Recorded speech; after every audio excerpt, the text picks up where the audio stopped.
Good morning everyone or good afternoon. Ayan guys, so kahit Sunday hindi ako mapakali mga kabayan. So after ng church, so nag-ano ako ng breakfast and yun nga ayaw kong masayang yung mga oras. Kaya ang ginagawa ko ngayon ay nag-arrange na naman tayo sa ating sunroom. So sinasabi ko na dati yung aking sindapsos or yung ating satin photos na doon sa ating balihat ay inakyat ko na siya dito guys kasi naawa ko sa kanya. Siya na lang kasi ang natitira doon na may ganitong trellis. So apat kasi yan sila kaya ayan dinala ko na din. Pinagsama ko na silang apat guys. Ayan yung ating neon green photos, yung ating philodendron Brussels, yung pinakamahaba dyan. Tapos yung ating golden photos at saka yung ating satin photos or yung sindapsos. And then after that, ay ayun nga, nilipat ko na naman yung aking dwarf umbrella plant. So, ano kasi yan kanina, dyan lang yan siya sa floor. So, inakyat ko siya kasi inalis ko yung nakalagay dyan. Ano ba yung nakalagay dyan? Ha? Ay, yung ano, yung aking philodendron Prince of Orange, which is nakat ko na. So, yan ang pinalit ko. Ayan. Yung ating ano guys, dwarf na umbrella and sobrang haba na po ng ating golden photos. So this one guys, ang golden photos na to which is sobrang haba, propagation lang po yan. Yan.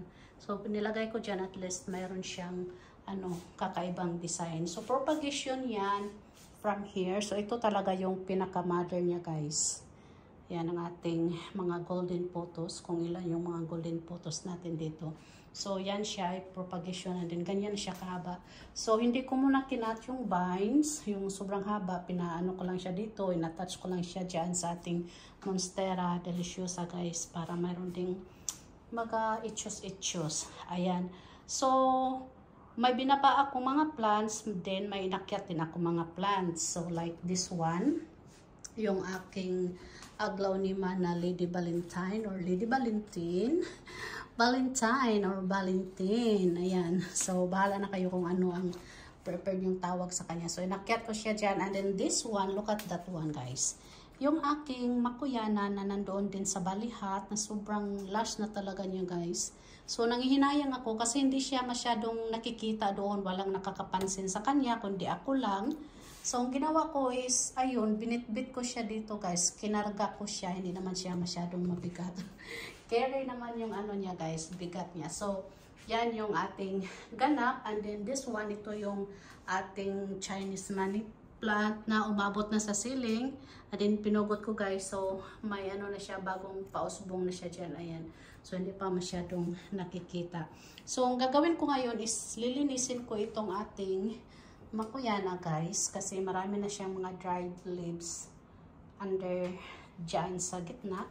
So, yan ang ating gagawin sa ngayon. Ayan. So, lagay muna natin itong ating phone dyan. And then, yeah, maglilinis tayo mga kabayan. Dito natin siya. So, sobrang last kasi siya, mga kabayan. So, ang inaalis ko is yung mga ganito. Ayan, yung mga dry na ganyan. Tapos, inaalisan ko rin siya ng mga dry skin. Dry skin, ganito guys. Wait lang ha. Pakita ko sa iyo kung ano yung dry skin as pinagsasabi ko. Medyo matigas pa. Ayan, yung mga ganito which is yung bumabalot sa ano niya dito sa stalk ng ating makuyan na mga kabayan. Ayan. So, inakyat ko lang talaga siya dito kasi yun nga, maganda nga siya. Kaso, wala namang naka-appreciate sa kanya doon sa balihat. So, yun. Gusto kong mapansin siya. Mapapansin. Kasi sobrang ganda niya. Very last siya mga kabayan. Kaya gusto ko siyang nakikita siya dito. Ayan, diba? So, yung ibang plants natin, hindi naman masyadong kagandahan na appreciate ko. And then, if ever may bisita kami dito, tapos siya, hindi talaga siya napapansin doon sa ating balihat. Ayan. So, pinaano ko muna siya doon, stay ko muna siya doon hanggang gumanda siya. Then, yun nga, gumanda nga siya. Kaya, time to show yung kagandaan. So, walang masyadong dry, guys. Kasi minsan, pag nagdidilig ako doon sa balihat, nililinis ko rin ito. Kasi yun nga, ako lang ang nakakapansin sa kanya. Yan, so ito lang po yung mga dried na dahon na nakikita ko, guys. Sobrang lush niya. And then, yun, so alisin natin yung mga ganito, oh. Mga stick, kumbaga parang stick na mga dry skin, dry lip, mga ganyan, guys. Ayan. So, yun nga, hindi siya masyadong maano. Yun lang nakaganda, guys, kapag full-time, full-time plant mom, yung walang trabaho, kagaya ko, taong bahay lang. So, at least maano mo talaga yung mga plants mo. Mabibigyan mo sila ng tamang alaga. Ayan. Yung mga ganyan, alisin natin yan siya para mas mabilis po makatubo yung mga bagong actually nagpa-flowers na ito doon sa guys, sa balihat. Maraming beses na siyang nag-flowers doon. So yun nga, ako lang ang nakakapansin sa kanya. And then tingnan nyo, diba, sobrang ganda niya. And very last. So yung isa nito, yung rattlesnake, ay parang hindi ko kayang buhatin dito kasi medyo mas malaki po yung pot niya. Terracotta din mas malaki. This one is scary ko naman siyang bitbitin or karkahin dito, guys. Ayan. So, sobrang ganda niya. Oh. Sobrang laki ng dahon niya, guys. Ayan.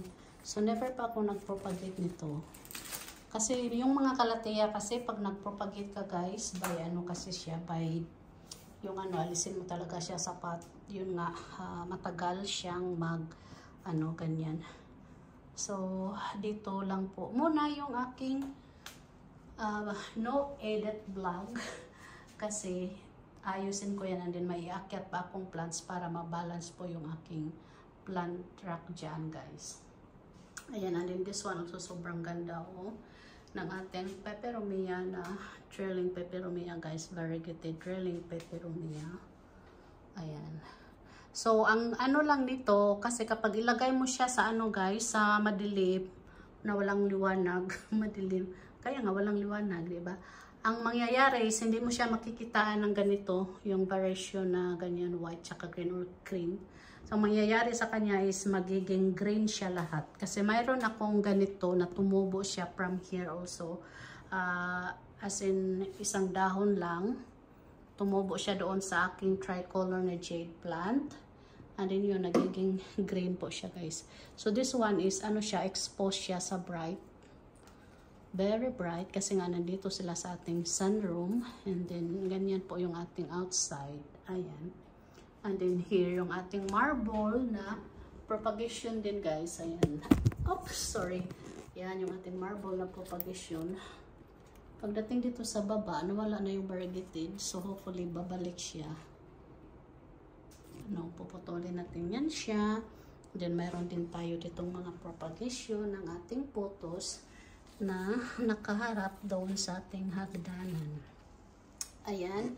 And here, ganyan po yung looks ng likuran ng ating Scindapsus golden at saka yung ating tawag dito, Brazil, at saka na yung green. Ayan, marami tayong elephant dyan. Marami pa akong elephant na nakatago. So, yan lang po yung nakikita ko so far. Kasi may mga box pa ako na hindi ko pa na-open, guys.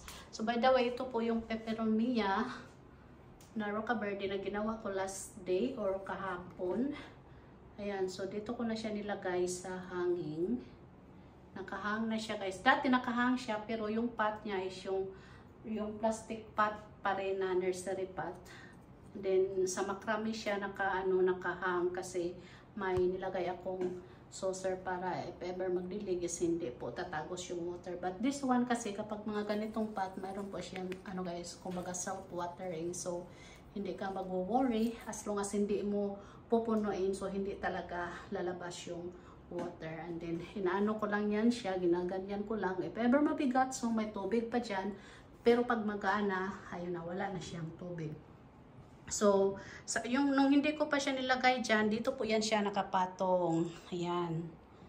Diyan siya nakapatong. So, yun nga, inalis ko. And then, this one is, ginawa ko na lang siyang mga lagayan ng aking mga pang-ano sa aking plants. Ayan, may pest oil control, may ano dito. Yung mga ganito, guys. Ayan, dyan sa mga insects. Then, mayroon tayong pang-ano dyan. And butter spray. So, yan yung inaano ko. Tapos, yung isa niyan, dalawa kasi yan, is dito ko nilagay sa tabi ng aking egg chair. Yan. So, at least mayroon akong mga lagayan ng aking mga succulents book, mga indoor jungle, whatever. Kasi, dito lang yan sila nakalapag sa table before. So, yung nakalagay naman dito na plants is yung ating Syngonium Fantasy, which is, nilipat ko na siya doon, guys. Ayan, and then, yung isang Peperomia polybotrya. So, yan, nilipat ko siya dyan. Kasi yung nakalagay din dito dati is yung aking marble na potos, which is, nandito na siya ngayon. Ayan, so tatapusin ko muna siya mga kabayan. And then, yeah, papakita ko once na I'm done. And then, yan po, maraming salamat. Happy Sunday, everyone. Bye-bye.